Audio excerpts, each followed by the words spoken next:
Hello friends and enemies, welcome to or back to Happy For Now. It's me, Isabel here.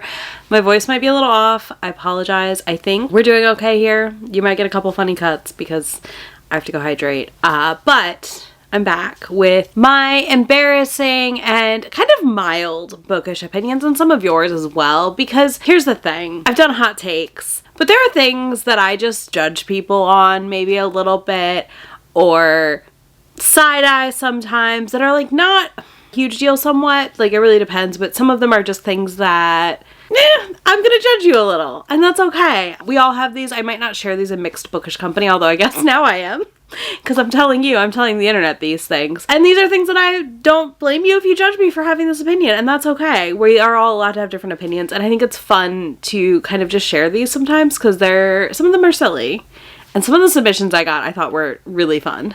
So obviously, I would never ask y'all to share things and then me not also share things. So we'll start with mine. And then I'll share the submissions I got. Because some of them I got a good kick out of. So one of my big ones is something that happens a lot when I'm scrolling on social media these days. I really do try to not like judge when people love a book I hated or love a book I'm just like, ugh, really that one? Because like we're all allowed to have our own bookish opinions. But if someone is giving recommendations and then they recommend one of those books that like I did not like and they're like, this is one of my all-time favorites, blah, blah, blah, blah. And like, if they don't say very specific reasons of why it was their favorite, like let's say they don't give very specific reasons of why that was their favorite, I will usually just swipe and take my like away. But if they do give very specific reasons, and those are exactly the reasons I hated that book, I know how to kind of judge some of their recommendations in that subgenre. So it kind of depends, but a lot of times I'll be like, you lose my like. So I do the same thing when I'm watching rec videos. If somebody's just like, this trope or this thing, and they have some new books that I've not heard of before, and I'm grabbing those because I was like, oh, I'll read that. Like I have screenshots on my phone and it's a mess. But let's say then they list a book or an author that is somebody I view as one of my nemesis. But not like literally, like they're just one of those books that's always on my list of like, I'm judging you a little bit if you love this series, especially with like context around things this author has done being pretty public or, you know, known as a bad take or situation. If you've spent any time in the bookish space, I am not taking your recommendations anymore. Like I'm deleting those and I'm unliking the video and I'm scrolling. And I feel mean every time I do it. But like I have literally had times where I'm like, oh, that looks really interesting. And then next slide is an author that I'm like, them, really? That's your next one? Because yeah, I am side-eyeing you a little bit because I just don't think it's hard to exist in the bookish internet space and not hear about or see the things authors have done. And a lot of them this is usually more authors that have behaved badly for me than like just an author I don't like. Although sometimes it is an author I just don't like and I'm like, can I trust your bookish opinion? I don't know because you love this thing that I just think was not very good. And again, it's that thing where like, even when I'm at bookish events and I'm talking to other readers, when I was in New York, I had someone talking to me, she was trying to recommend me some romances, and some of what she loved, I was like, yeah, I didn't really love that one, and this is why, and this is what doesn't work for me. And she was like, okay, well, try this author. And I was like, fantastic. I've actually not heard of that author. You know, in a conversation, that's a little easier to navigate. But when I'm just scrolling on the internet, it's like no, thank you. But yeah, I love that sort of conversation. But you can't have that conversation on the internet in the same way. But so it results in the scroll being me being like, I'm unliking this and swiping. My other mild / embarrassing, I hate saying this take, but this is the take I've been sharing when I give an example. I don't like the book trailers. So not trailers for books. I mean, those are silly too, but I'm talking about the bookstore trailers. Like the people who go buy a trailer and they turn it into a bookstore. And I'm not saying it's not a good idea. Like I understand doing this because retail space is hard. Having like a pop-up bookstore on the weekends is a lot easier. You can do that with 2 jobs. Like that could be a second job. Like I understand. I know by no means think opening a bookstore is an easy task. And I know that also like the bookish pop-up trailer can be a means to a storefront because like in Charlotte, they had the bus. There was the green bus, the trope shop. And then now they have a storefront. And like, that's fantastic. But I at first thought like the bookstore trailers were cute. And now I'm just like, oh my God. Stop. Because I swear I will get, when I'm scrolling socials, like I will get various people opening their bookstore trailers and I'm just over it because they all look the same. Almost all of them are white. And listen, I know I have white belly bookshelves, but like the rest of my room is pink. I wasn't doing black bookshelves with pink furniture, you know? But yeah, like these trailers will just be white bookshelves, and if they're romance themed, they only seem to have like the popular titles, which goes into another thing. And I think my dislike is literally a lot of them feel very, very samey. There are 2 in Nashville. There's one I'm more interested in seeing than the other, because again, the one I'm more interested in is like darker colors inside and a little different. I understand though, like visually, mentally, like design wise, I understand why a lot of them are white and light colors. It makes it feel bigger and all these things. I just really prefer personally when instead of the trailer, people do like the key trucks, like the Japanese trucks or different vehicles like that, like, or an old, RV trailer type thing into a bookstore or a thing. Like, I think that's cool. Like I said, in Charlotte, they had the green bus for the Trope Bookshop, which I thought was really fun.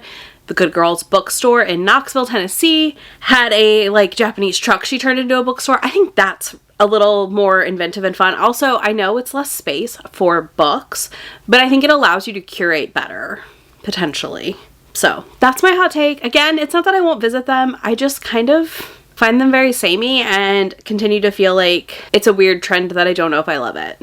Another one for me is if a book is picking up traction with mostly larger creators, I'm out. Usually I feel so judgy when I say that, but like I'm immediately not interested almost always. Something has to really pull me in. One of my friends has to read it and be like, no, actually you would like this. Like somebody I know personally has to read the book and tell me I would like it for me to want to pick it up. So like if something gets too big and I haven't already read it, I'm like, I'm out. Absolutely not. I have no interest. On that same vein, I judge a lot of authors by their fans. I don't know if I talked about this in the hot takes. I don't remember. And I'm not double checking.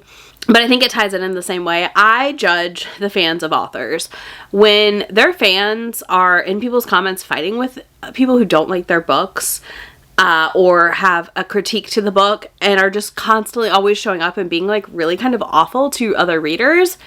I don't necessarily want to read that author's books because to me, you are in some ways you are part of the problem as the author if your fans feel like they're going to go attack others. Now, it's not always a direct reflection of the author, but it just says something to me about how people interact with that author's works and how they interact with that author, most likely that they then go out and act a fool to anyone who doesn't like that author's books. And with that, I think that comes with the judging when a bigger influencer person really gets into a book or it starts to take off with them, because sometimes the way those people all overlap, alarm bells go off in my head and I'm just like, oh no, not for me. This is not for me. So there's that. Okay, and my last take that is like not really that hot of a take in any way. I think it's unsurprising because it's things we've discussed prior in other videos and things. Content note, I'm about to discuss She Who Shall Not Be Named series. Opinions about something that I've seen a little bit more often recently, and I find it alarming, and it ties into another statement I have. I do not approve and or will not shop as happily at a bookstore location when their booksellers' bios on Instagram or somewhere share their houses. It's 2025. No. We know better. Because then I also question, again, in the same sentiment, I think I've seen a lot of discussion around this online, and I don't think it's a hot take.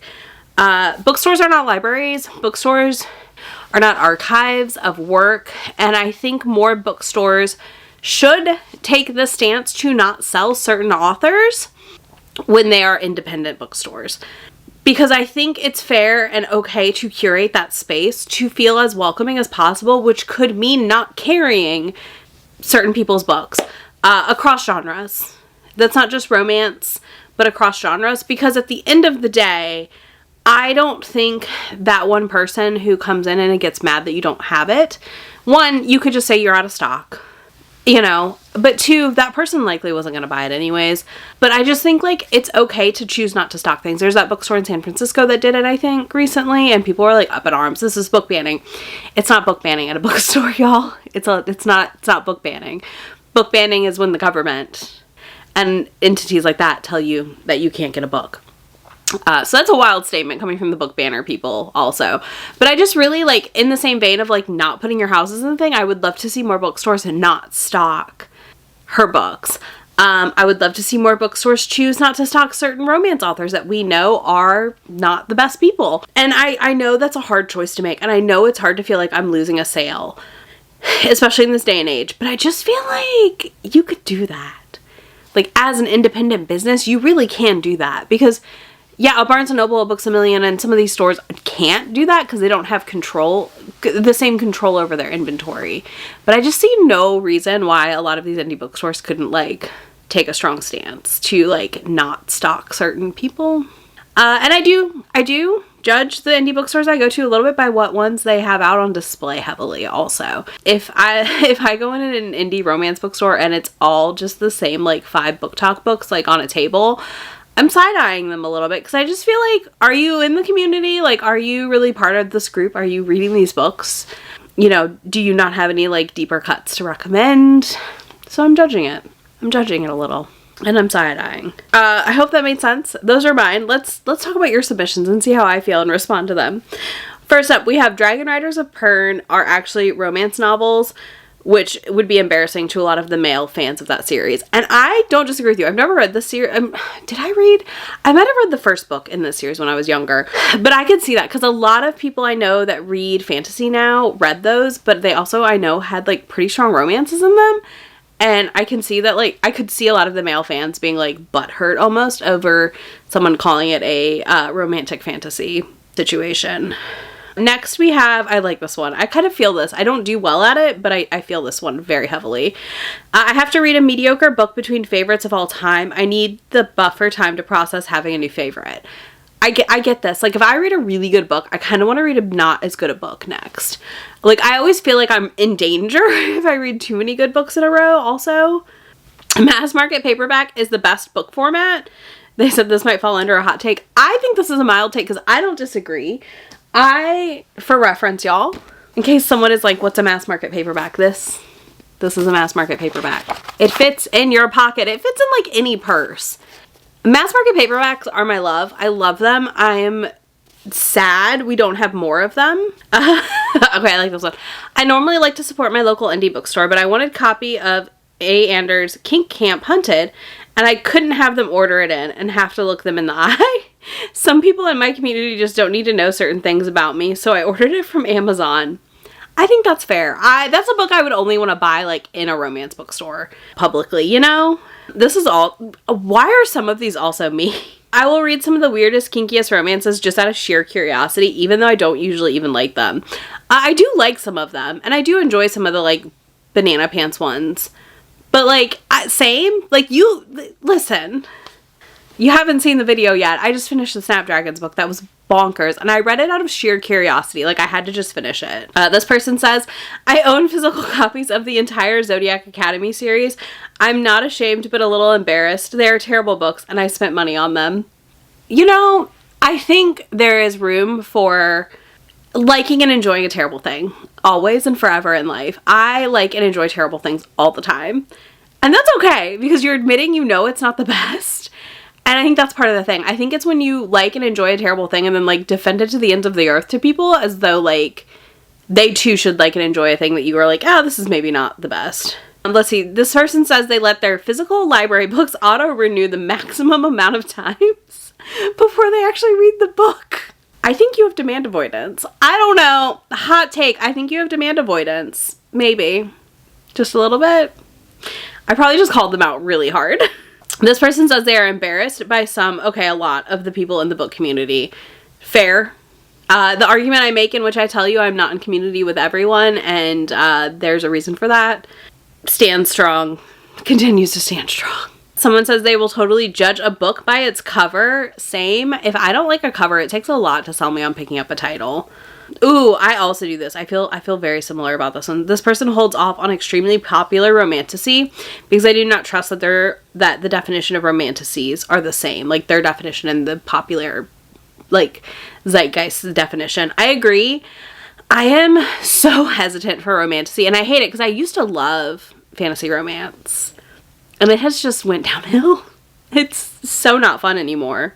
I like this one also. If a book is super popular, you couldn't get me to read it unless you paid me at minimum $1 million. Fair. I will read it out of sheer curiosity sometimes, but it either has to happen like after, like a year or two after the buzz has died down. She's an awful person, and I've never read her books, but I like the older Jessa Hastings cover designs. I'm judging you a little bit. I know who this is, and we had a whole discussion about how we suspect those designs are in part AI also, so like, fair. They are more, listen, I will give you this, they are more interesting than the recovers for that series, because those recovers are just like Gossip Girl, and that's weird. This person says they've been suckered in by a sprayed edge more than they care to admit. Same. This person said the more people waiting for the book next on Libby, the longer it takes them to read it. So I suspect this is the same person as the physical holds maximum renewal. You're mean and cruel. But also I do that sometimes where I'm like, I want to read this. Oh my god, there's 10 people waiting. I better wait. God forbid I get through it earlier. But I do like returning it a little early so I get the flowers. I like getting the little flower animation on Libby, so that does help. Okay, this person says, not all books need epilogues, but if it's a book I enjoyed, I'll make one up. It helps me move on. That's interesting. I mean, I think there's that whole crowd of people who like don't even read epilogues or prologues, which wild. But I don't disagree with you. Some books don't need them, and sometimes I do in my mind. I'm just like, they're just vibing here, this couple happily ever after. But yeah, I think I can see that. I like this opinion. I think it's a good one. This person says they genuinely dislike a lot of the covers books get when they move to traditional publishing, and it makes them rethink whether they want to continue reading an author if they get picked up. Fair. Honestly, fair. I was very, very nervous for the Beast of the Briar series when I heard that was getting picked up, and I did not buy the physicals of the old covers because actually they didn't really change them, and I was very relieved. Like, I was wildly relieved at the fact that they like changed colors a little bit on the font, I think, and that's it. So I was like, okay, cool. I'm not upset. So I can collect them when they release traditionally. This person says they've read enough Red Tower books that they think I would judge them. I am judging you.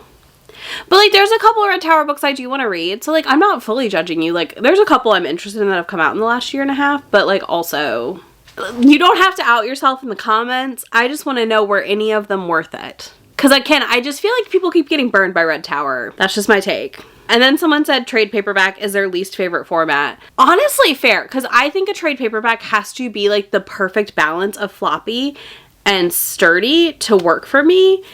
But I don't read physical books, thank God. Because I think I would be in misery these days if I was like super picky about my physicals. We've had so many shifts and changes in sizes of paperbacks lately that it's really hard if you are picky. And as somebody who likes consistency in things, that's not fun. That's not fun, but luckily reading digitally, I have less of a struggle there. So yeah, those are my and some of your mild or embarrassing bookish takes, as we'll call it. Let me know if you have any in the comments that you want to share. I would love to hear them. I just want to do like a fun, silly bookish takes that wasn't like serious and in which no one should really truly feel in any way attacked in this video. Hopefully not. But yeah, I would love to know yours down below.